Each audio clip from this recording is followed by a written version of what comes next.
मुझे ये लगता है कि ये जो जॉइंट हम्म। फैमिली सिस्टम था, इसीलिए हाँ उसकी इतनी इम्पोर्टेंस थी। क्योंकि हाँ मैम। बुजुर्गों की नजरों में जो बच्चे पलते थे, उनको हाँ बिना सिखाए वो हाँ अपने मतलब कुल की परंपराओं को और संस्कारों को आसानी से कैच कर लेते थे। क्योंकि इतने सारे बुजुर्ग होते थे, ताऊ चाचा दादा, मतलब इतने सारे लोग होते थे। तो वो हर एक को कुछ ना कुछ तो देखते ही थे ना। तो उनकी हाँ ऑब्जर्वेशन से ही वो इतना कुछ सीख जाते थे। और जब हाँ से न्यूक्लियर फैमिली का सिस्टम शुरू हुआ है, तो कितना चेंजेस आ गया है। क्योंकि अब हम देखते हैं कि जो न्यू जनरेशन्स हैं, उनमें वो संस्कार ही नहीं है। वो जितना ज्यादा मॉडर्नाइज होने की कोशिश कर रहे हैं, लेकिन पुरानी चीजों को अडॉप्ट करना उन्हें उतना अच्छा नहीं लगता।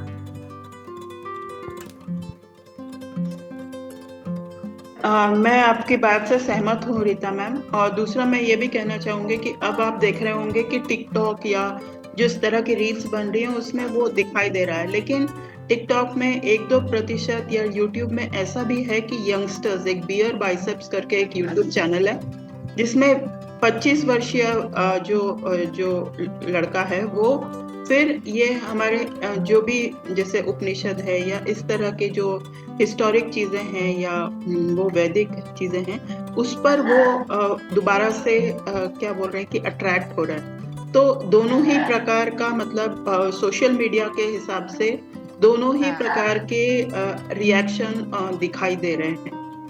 तो यस, हाँ आपकी मतलब आज के जो सेशन है पद्मा जी वो आपने सही मतलब ये जब मैंने शुरुआत में भी पढ़ा था इसमें कुल मर्यादा और फैमिली की टुगेदरनेस और वैल्यू सिस्टम्स के बारे में है। हाँ लेकिन इसमें बस एक ही चीज मैं ऐड करना चाहती हूँ मैम कि ये कुल जो से कुरुवंश था वहां पर इससे पहले मतलब बहू को सरेआम मतलब उसकी साड़ी हाँ उतारी गई थी। तो इसलिए हाँ वहां पर जो भी नियम थे या जो भी रूल्स हाँ थे वो ऑलरेडी वो लोग खत्म कर चुके थे। तो तब भी यहाँ पर कुल विनाश तो वैसे ही हो गया था। हाँ। Yes. You are right Anuradha thank ji, you. आपने बहुत अच्छा कहा। अ, और मैं ये देखती हूँ कि अब धर्म के अगेंस्ट लोग इतना एक्सट्रीम जा चुके हैं। तो वो वापस सतयुग आने के लिए बहुत से लोग जागरूक भी होते जा रहे हैं, और फिर से अपने सनातन धर्म को मतलब फिर से जागृत करने की कोशिश भी कर रहे हैं। बट वो कितने लोग उससे इफेक्ट होंगे और कितना समय लगेगा, वो एक अलग चीज है। जी। मैम मैं कुछ कहना चाहती हूँ। Please please please. यहाँ लाइट नहीं है। शुरू हुआ हमारा 5 मिनट में लाइट चली गई, फिर भी कनेक्टिविटी चल रही है। वाईफाई नहीं, दूसरी इससे चल रही है। मैं ये बोल रही थी, देखिए पहले तो वो था जॉइंट फैमिली था, तो माता पिता को इतनी वो नहीं करनी पड़ती थी बच्चों को हाँ संस्कार में रहने के लिए। लेकिन अभी हमारे जमाने में अभी जो सिंगल फैमिली हो रही, न्यूक्लियर हो रही है, हमारी माताओं की जिम्मेदारी बढ़ गई है। हम सिंगल हैंडेडली सब कुछ करना पड़ रहा है हमारे बच्चों के अंदर अच्छे गुण, अच्छे संस्कार, सनातन धर्म के बारे में वो करने के लिए। पहले जैसे चाची थी, दादी थी, नानी थी, या साल में 1-2 बार मिलना जुलना भी होता था, अभी वो भी कम हो रही है। क्योंकि समर्स में भी कुछ ना कुछ कैंप चल रहे हैं कि दादा ना दादी के पास, नाना नानी के पास भी जाना आना भी कम हो रहा है। तो हमारे माँ जो है, मदर्स है, हम लोगों की जिम्मेदारी बड़ी है कि हम बहुत ही अवेयरनेस के साथ करना पड़ रहा है, बच्चों को बड़ा करना पड़ रहा है बहुत तोल मोल के। क्योंकि उनको बाहर से प्रभाव बहुत हो रहा है, बाहर की चाहे स्कूल बोले, कॉलेज बोले, मोबाइल बोले या फिर टीवी बोले, जो भी अपना ये सब है, उसमें अच्छाई भी होगी, लेकिन बच्चे को मार्गदर्शन देना पड़ेगा कि उनको क्या वो करना चाहिए। पहले हम सही चलेंगे तो वो हमें फॉलो करेंगे। हमारे पास भी समय होना चाहिए उनको वो करने के लिए कि भाई उनके साथ वो सब शेयर करें। उनको क्या बोलते हैं, ये भी नहीं होना चाहिए बंधन में रखा है फिर भी हम उनको निगरानी रखनी पड़ती है। ये था मेरा कहने का। धन्यवाद। Thank you. बहुत ही थैंक अच्छा यू। पॉइंट मैम, बहुत ही अच्छा रीता जी और अन्नपूर्णा जी, बहुत अच्छे आप बोले। थैंक यू मैम सभी लोग का। आज मैम Thank you, एंडिंग आप कर रहे हैं, 1 मिनट रह गया है, कोई भी बोलना चाहे तो। और भी कोई भी प्लीज शेयर कीजिए। ओके। ओम श्रीमद् भगवत गीता श्लोक पारायण। ओम श्री कृष्णं सद्गुरुवे नमः। ओम श्री कृष्णं शरणं मम। ओम श्री कृष्णं परम ब्रह्मणे नमः। कृष्णं वन्दे जगद्गुरु। अथ प्रथमाध्यायः अर्जुन विषाद योग। श्लोक 40। कुलक्षये प्रणश्यन्ति कुलधर्मः सनातनः। धर्मनष्टे कुलं कृत्स्नं धर्मो विभवत्युत। ये 40th है, 40 श्लोका है। मैं 41 भी रीड कर लेती हूँ, फिर आप सभी रीड कर लीजिए। अधर्माभिभवात् कृष्ण प्रदुष्यन्ति कुलस्त्रियः। स्त्रीषु दुष्टासु वार्ष्णेय जायते वर्णसंकरः। कृष्णार्पणम्। आप पढ़ लीजिए फिर सब मिलके। श्लोका 40। कुलक्षये प्रणश्यन्ति कुलधर्मः सनातनः। धर्मे नष्टे कुलं कृष्णं धर्मो अभिभवत्युत। श्लोका 41। अधर्माभिभवात् कृष्ण प्रदूषन्ति कुलस्त्रियः। स्त्रीषु दुष्टासु वार्ष्णेय जायते वर्णसंकरः। Thank you. अभी मैं पढ़ूं। Chapter 1 verse 40। कुलक्षया प्रणशयन्ति कुलधर्मा सनातना। धर्मे नष्टे कुलं कृत्स्नम् अधर्मो अभिभवते युत। 41। अधर्मा अभिभवत् कृष्णा प्रदुष्यन्ति कुलस्त्रिये। स्त्रीषु दुष्टासु वार्ष्ण्य जायते वर्णसंकरा। Thank you. पता नहीं, कोशिश पहले भी करती हूँ पढ़ने की, पर फिर भी उतना क्लियर होता नहीं है। ओ मैम, वो क्या होगा? वो कृतस्न अधर्मः अभिभवत् इत होगा। तो आप जब उच्चारण करते हैं, हाँ, कृत्स्नम उच्चारण कीजिए। ये 4 वर्ड्स मिला के कृत्स्नम धर्मो अभिभवच्युत। अभी देखिए उच्चारण कर सकते हैं। कृत्स्नम धर्मो अभिभवच्युत। पहले भी पद्मा जी पहले भी करती हूँ आपके पास आने से पहले, पर वो उस समय लगता है आ गया, फिर जब इस टाइम बैठती हूँ तो फिर वैसे ही लगता है। कृत्सनम। और 40 श्लोका में 41 श्लोका में वो वासनीय है, और इसका पहला वर्ड का जो संधि है वो अधर्मा, वो अधर्मो विभवा कृष्ण है ना, वो क्या होगा? वो अधर्माभि भवात कृष्ण। अधर्माभि भवात कृष्ण प्रदुष्यन्ते कुलस्त्रियः। स्त्रीषु दुष्टासु, वो वार्ष्णेय है। वार्ष्णेय वो कृष्ण भगवान का नाम है। वार्ष्णेय जायते वर्ण संकरः। बस ठीक है, मैं टाइम वेस्ट नहीं करूंगी, मैं फिर अपने आप। Thank you ma'am. Thank you ma'am. 40th श्लोक। कुलक्षये प्रणश्यन्ति कुलधर्माः सनातनः। धर्मनष्टे कुलं कृत्स्नं धर्मो अभिभवच्युत। इस श्लोक में अर्जुन कृष्ण परमात्मा को क्या कह रहे हैं? कह रहे हैं कि कुल अगर नाश हो जाता है, प्रणश्यन्ति का मतलब नाश हो जाना।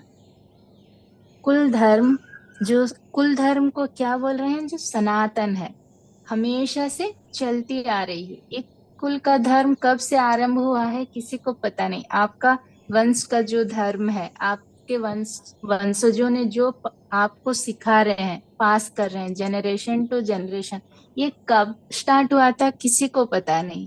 इसीलिए हम कुल धर्म को सनातन कहते हैं, जिसका ना कोई आदि है ना कोई अंत है। उसको सनातन, शाश्वत जो रहता है उसे सनातन कहा जाता है। इसीलिए हमारे धर्म को भी, हिंदू धर्म को भी सनातन धर्म कहते हैं, जो शाश्वत है, कब पैदा हुआ है और ना कभी उसका अंत है, जो हमेशा से था और रहेगा, उसको सनातन कहते हैं। तो कुल क्षय होने से कुल धर्म, जो कि सनातन धर्म होता है, सनातन है, शाश्वत धर्म है, वो नष्ट हो जाएगा। और वो धर्म नष्ट हो जाने से, अगर वो धर्म नष्ट हो जाता है तो सभी को पाप, अधर्म और पाप ही फैलेगा। कुल धर्म नष्ट होने से क्या होगा? अधर्म फैल जाएगा हर तरफ, क्योंकि कुल धर्म, किसी को क्या आपका धर्म है, क्या करना है क्या नहीं करना है, अगर आपको पता नहीं तो आप कैसे आपके कुल, आपके वंशजों को, नेक्स्ट जनरेशन को, पीढ़ियों को क्या सिखाओगे, क्या दोगे? तो इसीलिए आपका वो अधर्म फैल जाएगा समाज में, ये कह रहे हैं श्लोका 40 में। तो इस श्लोका का थोड़ा सा विश्लेषण करेंगे। यहाँ हमें लगता है कि अर्जुन युद्ध करने के लिए बहुत सारे बहाने ढूंढ रहे हैं या बहुत सारे कारण ढूंढ रहे हैं, लेकिन वो कारण कितने सत्य हैं और कितने तर्क संगत हैं, हम सुनने के बाद हमें भी पता चलेगा कि अर्जुन इतना दूर का भी सोच सकते हैं। ये युद्ध भूमि में, एक युद्ध भूमि में एक इंसान इतना कुछ सोच सकता है। हमें अभी लग रहा है कि कितने सारे कारण ढूंढ रहे हैं, अभी सभी को ऐसा ही लगेगा, लेकिन अर्जुन जो कह रहे हैं कि कुल नाश होने से कुल का धर्म नष्ट हो जाएगा, और धर्म नष्ट हो जाए होने से समुदाय कुल को पाप लगेगा, अधर्म फैल जाएगा। ये कुल नाश कैसे होता है, कुल धर्म कैसे नाश होता है? देखिए, युद्ध करने से क्या होगा, जितने भी वैर वृद्ध हैं युद्ध में, जितने भी हैं, उनको आप, अगर उनका हम प्राण ले लेते हैं तो पीछे जो पीढ़ी है, नई पीढ़ी है, वो क्या सीखेंगे? उनके वंश में क्या परंपरा है, क्या संस्कार है, उनको सिखाने वाला कौन बचेगा? हमारे वंश में, हमारे कुल में जो भी आज हम सीखे हैं, या आज हम जो भी हमारी स्थिति है, वो किसके वजह से है? हमारे पूर्वजों की वजह से। वो हमारे पूर्वजों से मिल के आ रहा है, वंश परंपरा के हिसाब से। तो हम जनरेशन, पीढ़ी टू पीढ़ी उसको पास करते जा रहे हैं। अगर मैं युद्ध में ऐसे ही इतने ही महान आत्मियों, वयोवृद्ध वृद्ध लोगों को प्राण ले लेता हूँ, तो आने वाले पीढ़ियों क्या सीखेंगे? उनका सीखने के लिए क्या रह जाएगा? कौन सिखाएगा? ये वंश का मर्यादा क्या है, धर्म क्या है, अधर्म क्या है, समाज कैसे चलेगा? समाज में सिर्फ अ, अन्याय, अत्याचार ही रहेगा। हर कोई अधर्म ही काम करेगा, क्योंकि धर्म का तो किसी को मालूम नहीं क्या करना है, कौन से वंश में, कौन से कुल में, सिखाने वाला कोई नहीं रहेगा। तो वो सोच रहे हैं कि ये बहुत पाप काम है। तो अर्जुन सोच रहे हैं कि जो अनादि से चल के आ रहा है, मतलब सनातन कुल का धर्म, ऐसा ही चलता रहे हमेशा।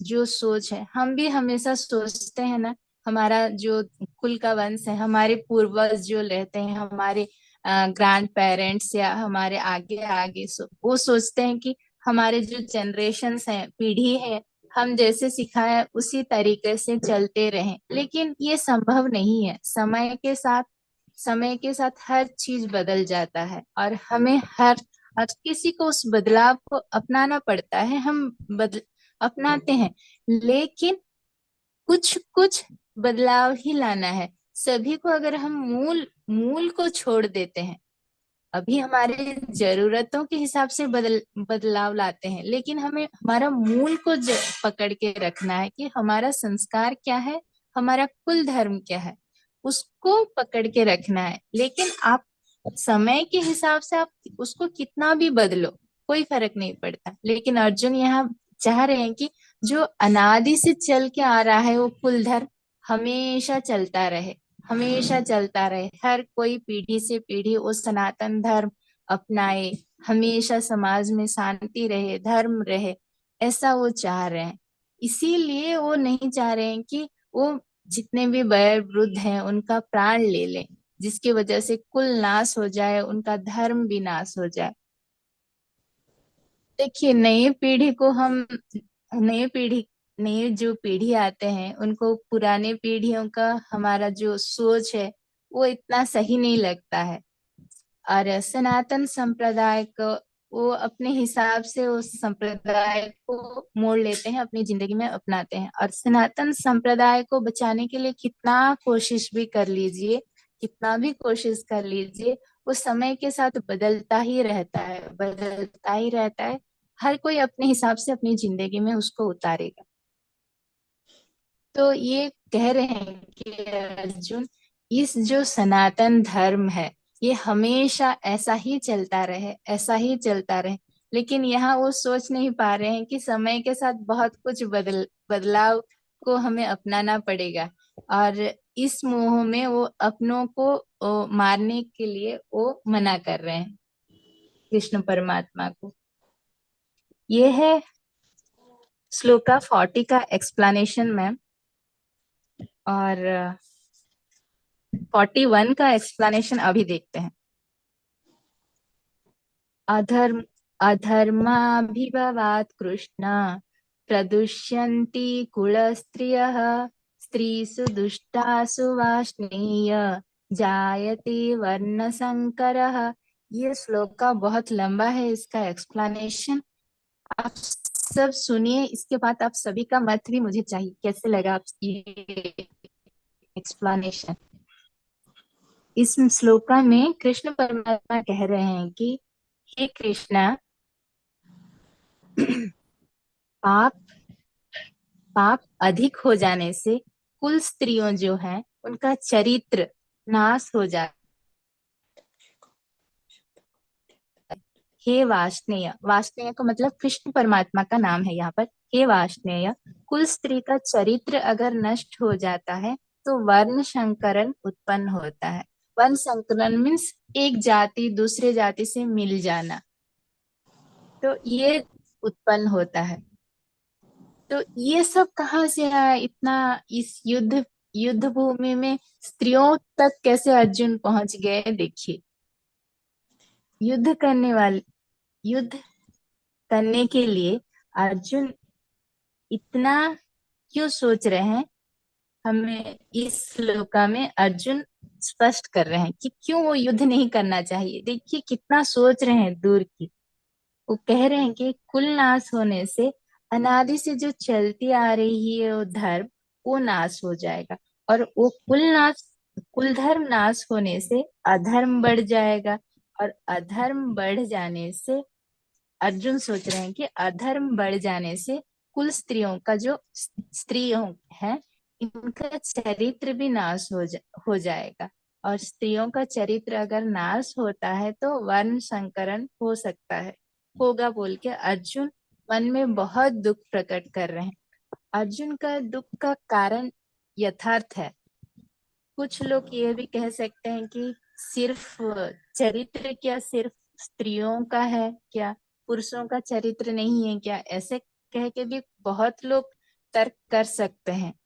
लेकिन और स्त्रियों का ही क्या वर्ण संकरण में भागीदारी है क्या, पुरुषों का नहीं है क्या?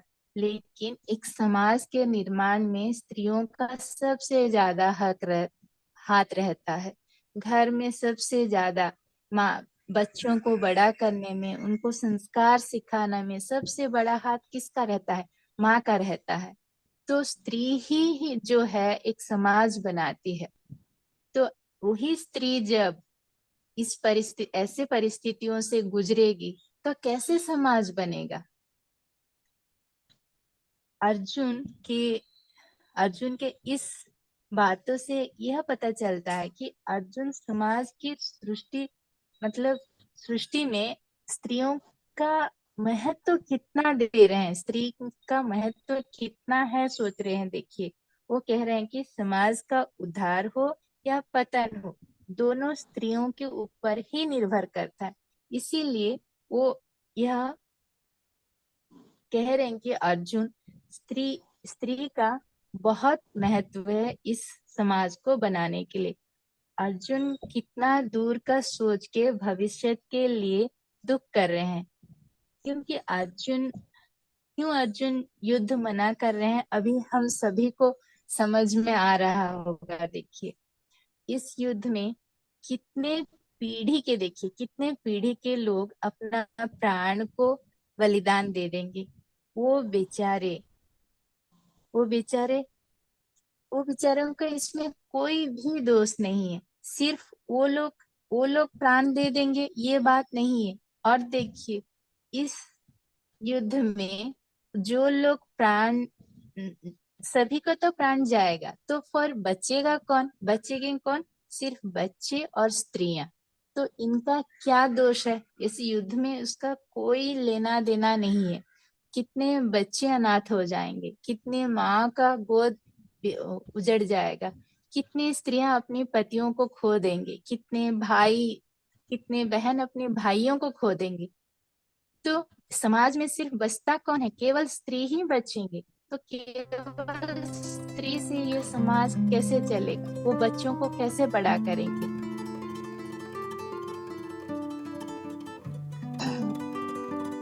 देखिए, तो ये है उनका प्रश्न मन में, कृष्ण परमात्मा के, अर्जुन के मन में कितने सारे प्रश्न आ रहे हैं। तो जब भी ये जो जितने भी हैं युद्ध में, ये तो युद्ध में आ गए, लेकिन घर में जो बचे हैं, बच्चे, औरत, जितने भी स्त्रियां हैं, अलग अलग रूप में हैं, उनका तो इस युद्ध से कोई संबंध नहीं है। फिर भी वो लोग भी इस युद्ध का वो युद्ध का फल भुगत रहे हैं। सिर्फ युद्ध में जो है वो तो प्राण दे देंगे, लेकिन वो लोगों का क्या दोष है? कोई तो दोष नहीं है। फिर भी उनको कितना दुख उठाना पड़ेगा, देखिए। इसीलिए वो इसीलिए पहले समाज में जब युद्ध होता था, पहले हमारे समाज में एक राजा के बहुत सारे पत्नियां होते थे, क्योंकि युद्ध होने से बहुत लोगों का प्राण जाता था। तो तब समाज में क्या होता था ना, स्त्रियों का संख्या बहुत ज्यादा होता था और पुरुषों का संख्या जो है बहुत कम हो जाता था। इसीलिए उनको शादी के लिए कोई नहीं मिलता था, तो एक राजा बहुत सारे स्त्रियों को रखते थे। ये भी तर्क संगत है। तब हम नहीं कह सकते कि तब राजा 5-6 लोग को शादी करते थे, क्योंकि तब युद्ध में इतने सारे लोगों को प्राण जाते थे। तो शादी करके समाज को आगे बढ़ाने के लिए कोई बचा ही नहीं, तो क्या करेंगे? तो ये ऐसे समाज से सामाजिक और वैवाहिक और जो भी बोले आध्यात्मिक, ऐसा कितना दृढ़ या कितना अच्छा समाज बन सकता है, सोचिए ऐसे परिस्थितियों से। देखिए, एक स्त्री जो शादी करती है, तो पहले तो वो एक कुल से एक कुल में ही अगर एक वंश या एक कुल में ही अगर शादी करती है, तो भी उसे कितना अपनाना पड़ता है। खुद को कितना वो बदलती है। पहले तो एक जगह पर पैदा होती है, बढ़ती है, वहाँ का संस्कार अलग रहता है, उनका सभ्यता अलग रहता है। उसको फिर वो छोड़ के नई जगह पे नए लोग का संस्कार सभ्यता को अपनाती है। उस सभ्यता संस्कार को फिर मर्यादा देती है, उन्नत करती, ऊपर उठाती है। ये कितना कुछ करती है ये स्त्री। एक ही कुल में उसको कितना अपनी जिंदगी में कितना बदलाव लाना पड़ता है। फिर भी वो हंस के करती है वो सब।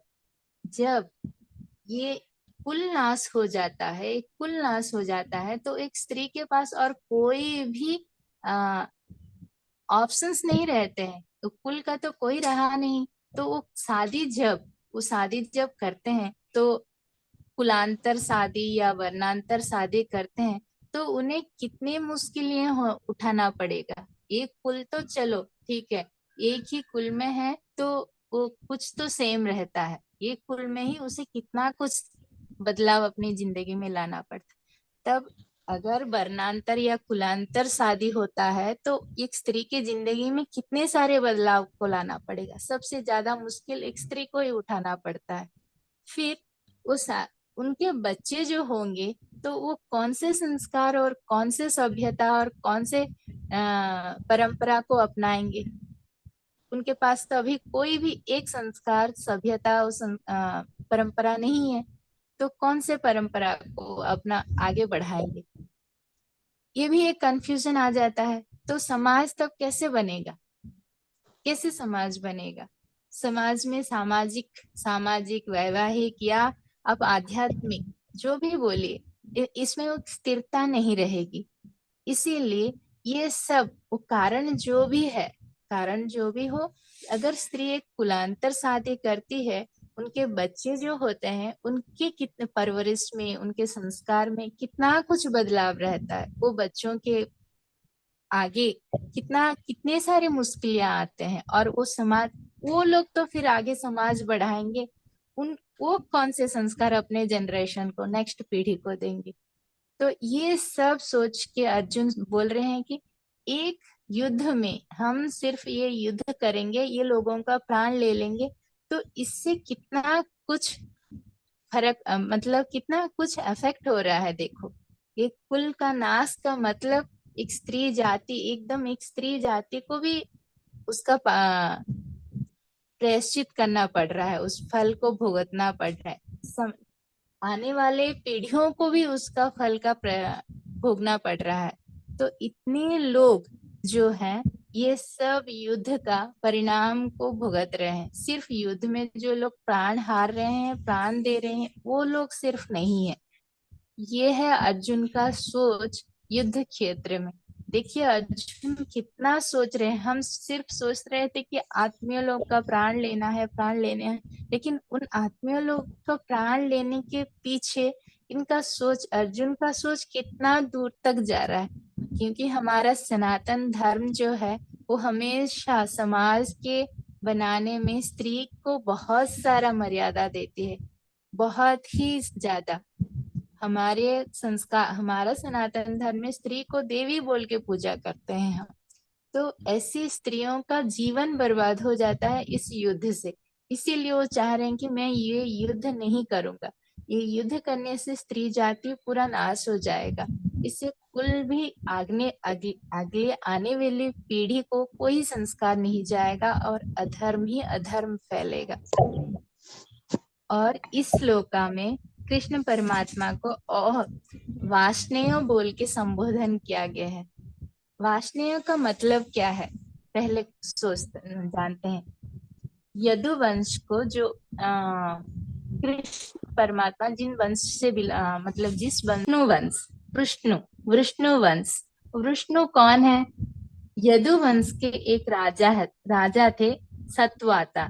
उस सत्वाता के पुत्र हैं वृष्णु, और वृष्णु के नाम से यदु वंश का नाम वृष्णु होता है, वृष्णु वंश बोलते हैं। इस वृष्णु वंश के वंशज हैं कृष्ण, इसीलिए उनको वाष्णेय बोल के कहा गया है। देखिए यहाँ पर अर्जुन अपने कुल का नाम लेके कृष्ण परमात्मा को संबोधन कर रहे हैं। क्यों कर रहे हैं? कह रहे हैं कि हे कृष्णा, हे वाष्णेय, अपने कुल को बचाने के लिए आप मथुरा से, कृष्ण परमात्मा मथुरा के राजा थे, मथुरा से अपने आत्मियों को समुद्र के बीच में द्वारिका बना के वहां में अपने आत्मियों को आपने रखा और अपने कुल को बचाया। कुल का किसी को नाश होने नहीं दिया। किससे नाश नहीं होने दिया? जब कृष्ण परमात्मा मथुरा में थे तब ना जरासंध बहुत बार वहां पर युद्ध कर रहे थे। बहुत बार युद्ध कर रहे थे। और एक राक्षस थे जिनका नाम है कालयम।